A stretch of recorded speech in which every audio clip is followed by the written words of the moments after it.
Good morning, everybody. Welcome back to our neck of the woods. Before we get started back on the electric today, there is a few things that we have to take care of, and we'll just go ahead and call them busy work.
All right, how about those? Before we get on to a third thing that we have to do today, you can saw I spray foamed down in the basement that 3-inch conduit, both on the inside and the outside. The good thing that I wasn't expecting was when you spray that spray foam in there, you're not gonna get under the wires and stuff. And fortunately, the wires are only touching the 3-inch conduit on the outside on the bottom. So that spray foam is gonna go up and over and kind of around a little bit. Like I said, it's not gonna push down through the cracks in the wires and get up underneath of it. But the good thing is the wires on the inside of the house, they're actually raised up as they go up through that LB joint. So the spray foam on the inside is actually shooting below it. So that's a good thing. That'll be a major water stop if that coupling that I still need to cut a slit in and connect it back together, it'll run up and hit that bottom of that spray foam before it ever leaks out. And then if you guys notice on that 3-inch LB joint, there is a gasket all the way up and around it. So technically speaking, water should never be able to leave the LB because it's gonna hit that gasket. It would literally have to fill all the way up until water got up into the electrical box. So what I'll probably do is leave that open.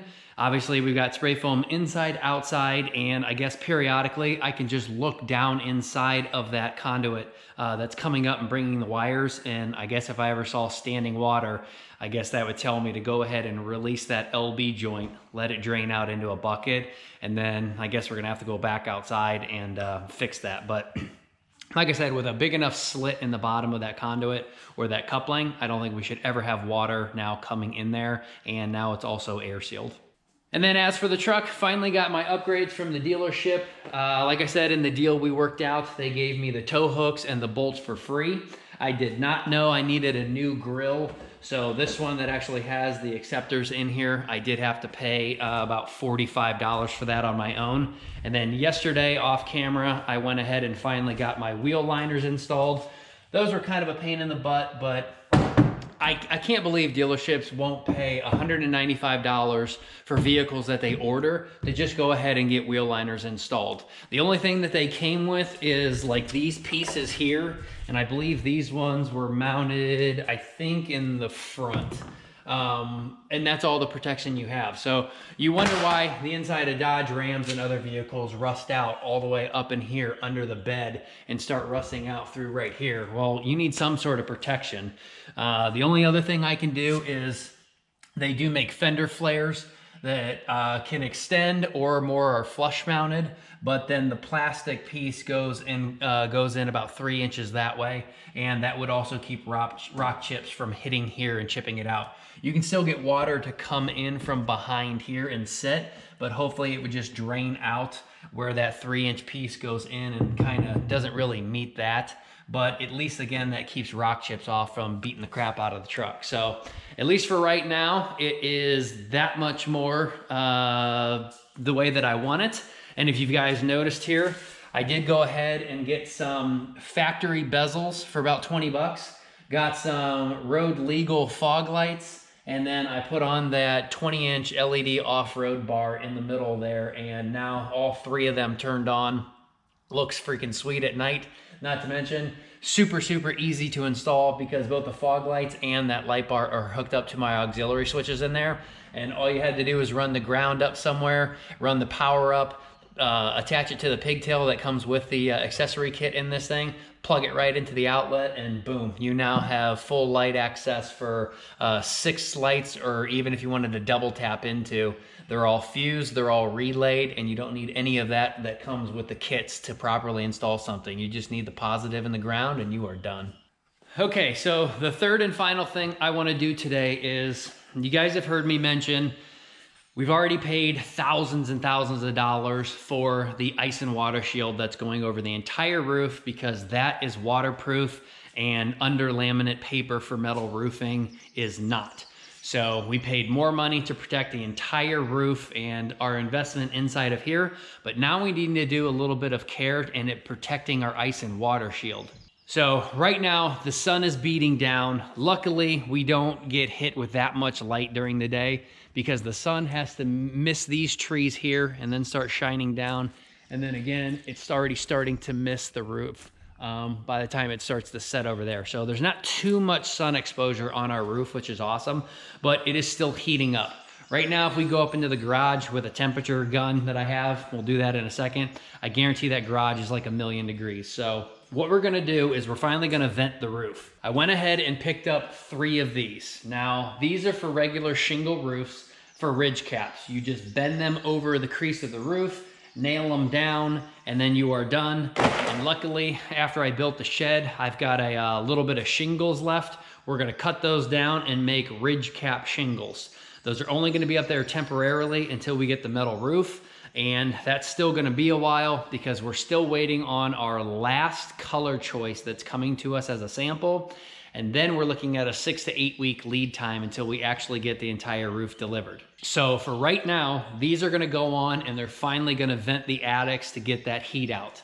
And if building science is correct, you want more eave venting than you do ridge cap venting. Now, you should always get more eave venting because you've obviously got 2 sides of a roof. So if we've got 28 feet over there and we've got 28 feet over there, well, we would only have 28 feet up at the ridge cap. So while that does help out with getting the airflow up, usually the wind only blows in from one side. So if we're only getting a west wind, then you've got 28 feet over there and you've got 28 feet up there and you're equal. That's not exactly getting that airflow moving fast as it could.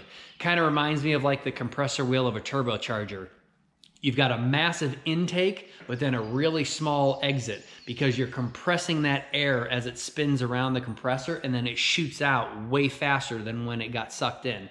So I'm gonna install one of these on the garage, two of them on the house, which should definitely make for necking down the airflow so that it can shoot back up through this and vent the roof.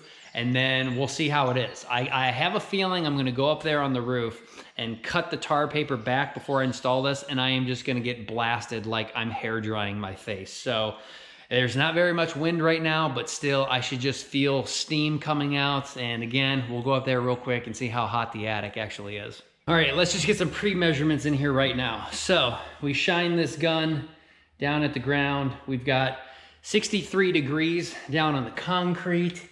Up on the ceiling, we've got 69.9. And just pulling this ladder down, this ladder is hot. The aluminum is actually very hot on my hand.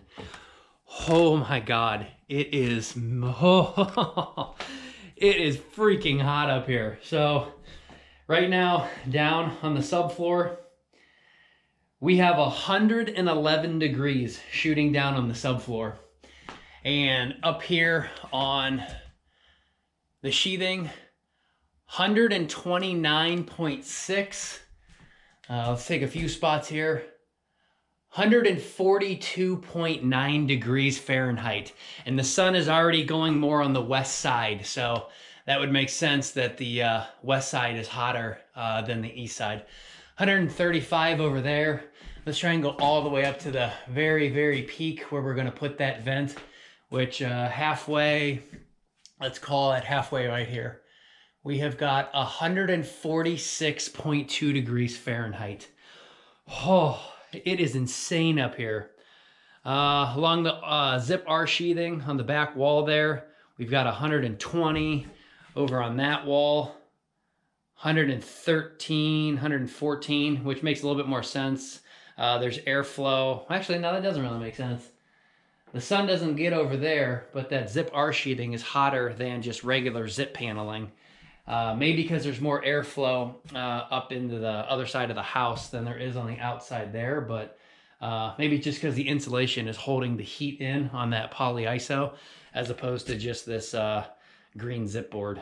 Yeah, there's a big difference, 115 and 122. Not that much of a difference, but okay, so if we do this fast enough, we're gonna cut that hole up in there, and then I'm gonna start shooting around that area again, which again, we were around 146 degrees, 144. Let's go cut that slit real quick and see how drastically the temperature up here can drop, because now you've actually got some venting going on.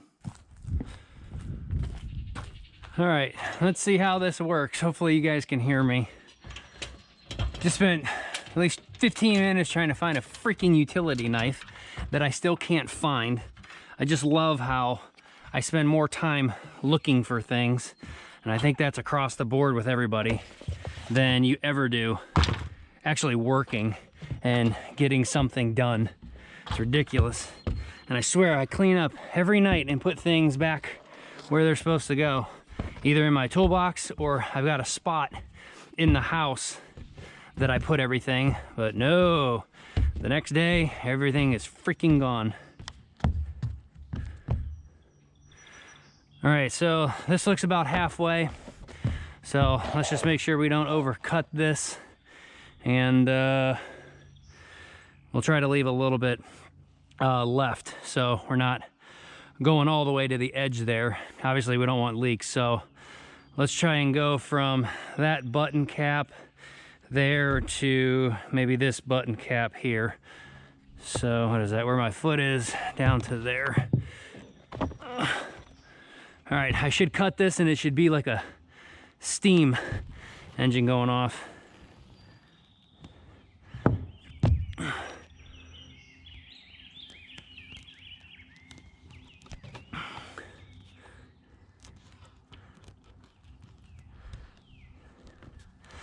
Oh yeah, she's warm.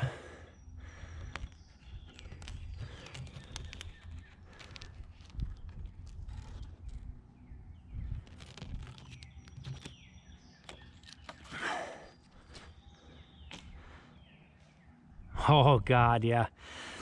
Ugh. There's no wind blowing up here right now, so the camera should be able to pick up just how much wind is coming out of here.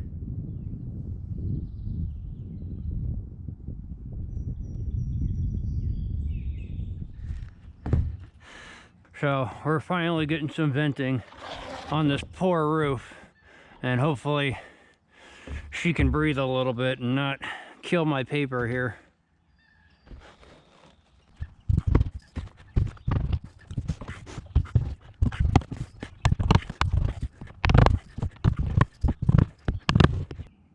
All right, we're still working good. It feels like a furnace coming out of here. Even back here, where the cut is more up in here, I can still feel it flowing out this way. It's not as bad, but yeah, right when you get up over here, heat's just pouring out. So we're gonna go cut some shingles and do 2 more on the house roof now, but that is 1000% better than nothing at all.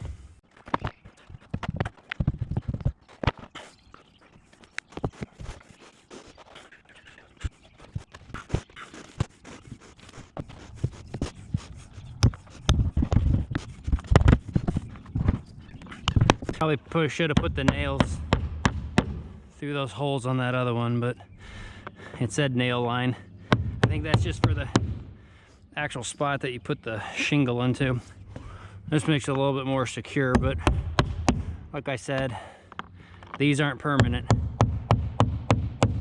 These will 100% be coming out as soon as we get the metal roof on.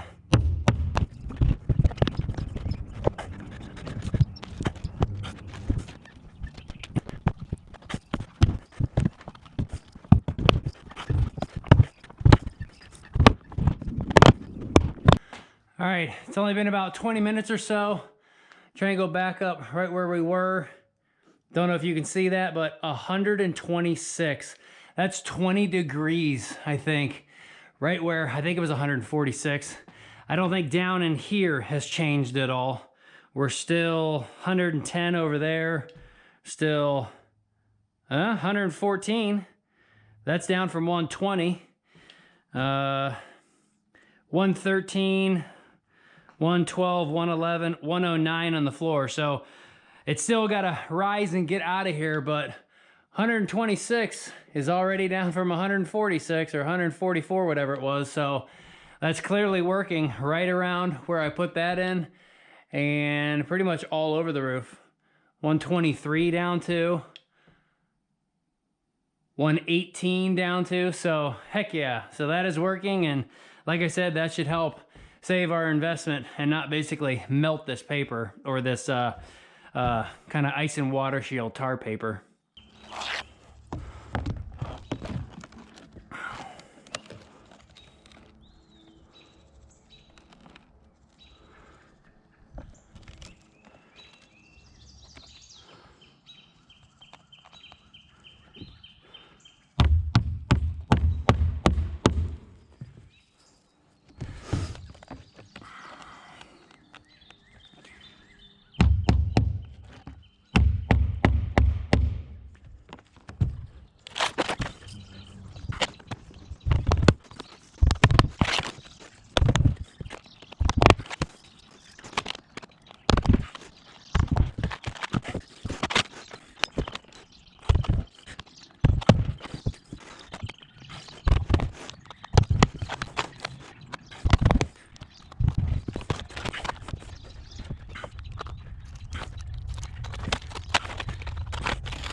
All right, yeehaw.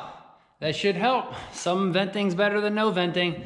I don't know what the exact ratio needs to be. Usually when you look on a house, it seems like the ridge caps stop maybe 2 to 3 feet before the end.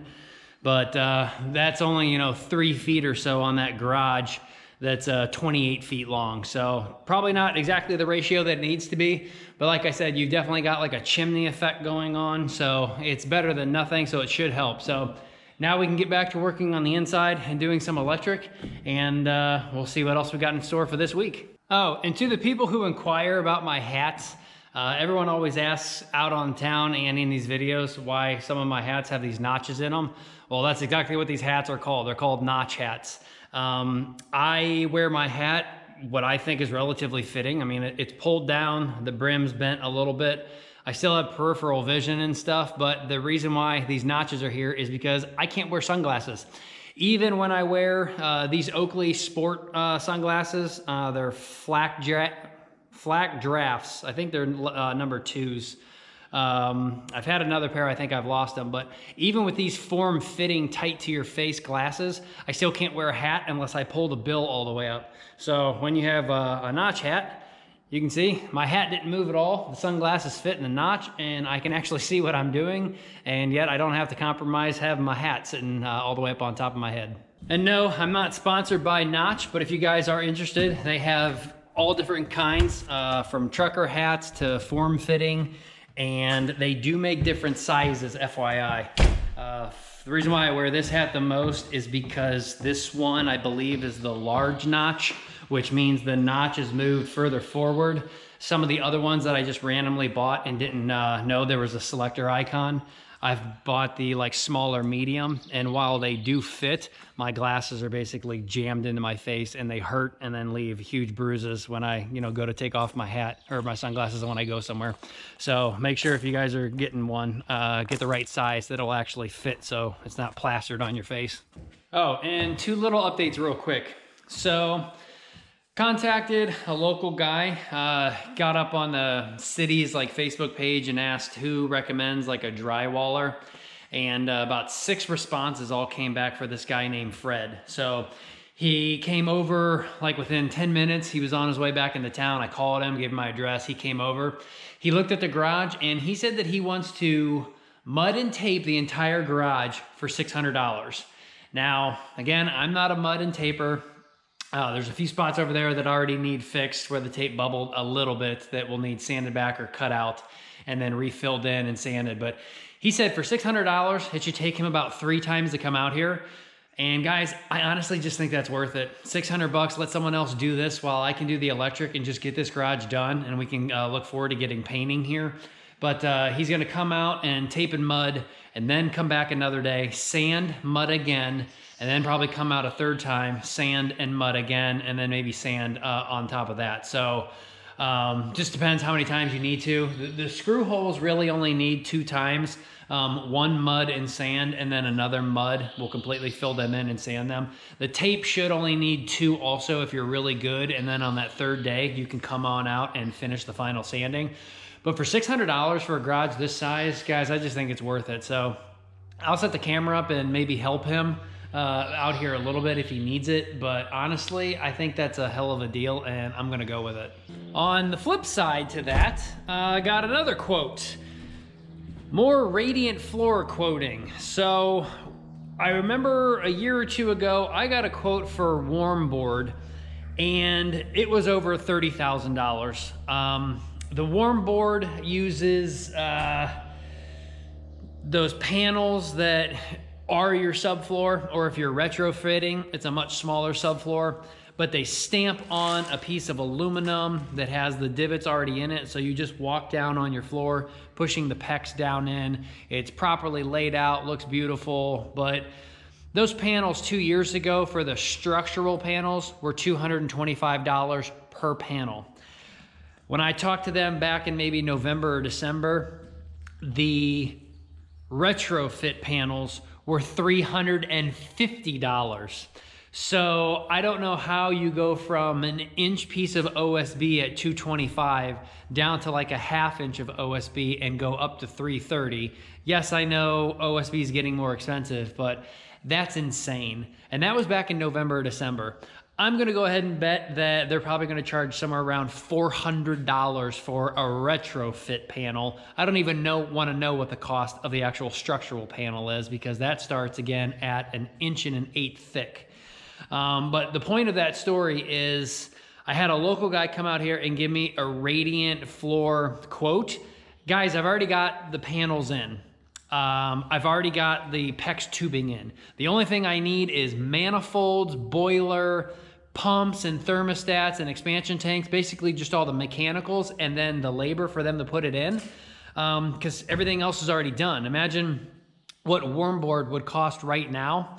His quote just for the labor and those mechanicals to run everything was $35,000. Are you kidding me?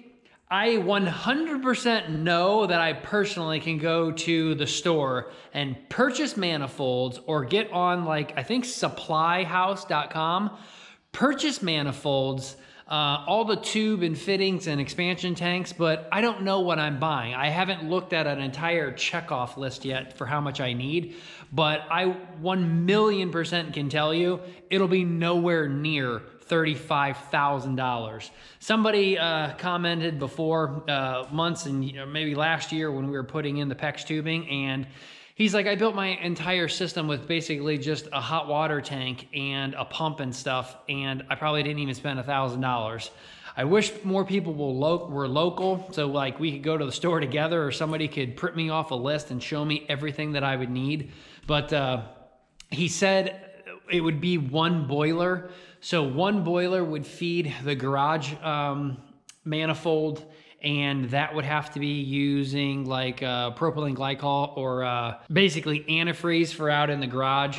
But he was probably going to get away with just using water in the house and in the basement. But again, that would be one boiler, so we're not installing three, like one in the garage and two in the basement for the upstairs and the downstairs.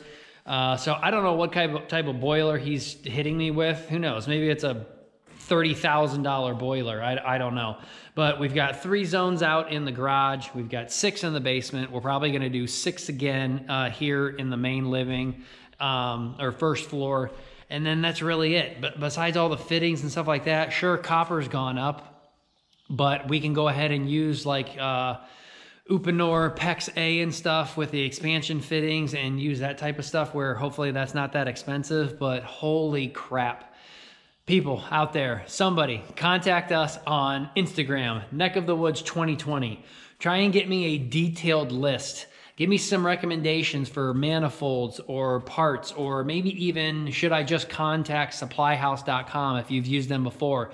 Tell me who to talk to. Give me some info on where do I buy all this crap and that I can run everything efficiently. And again, propylene glycol or antifreeze out in the garage, keeping it separate, which is difficult, I think, when you have a boiler. I don't know exactly how you're going to keep them separate unless you just plumb the entire system up and then only the pump runs it. But I guess it still's got to get back to the boiler. I don't know. But guys, I need help. How do I get away with not spending $35,000 today versus $35,000 a year ago, and figure out how we're actually going to heat and cool or heat this house up with our radiant tubes? Somebody please help me.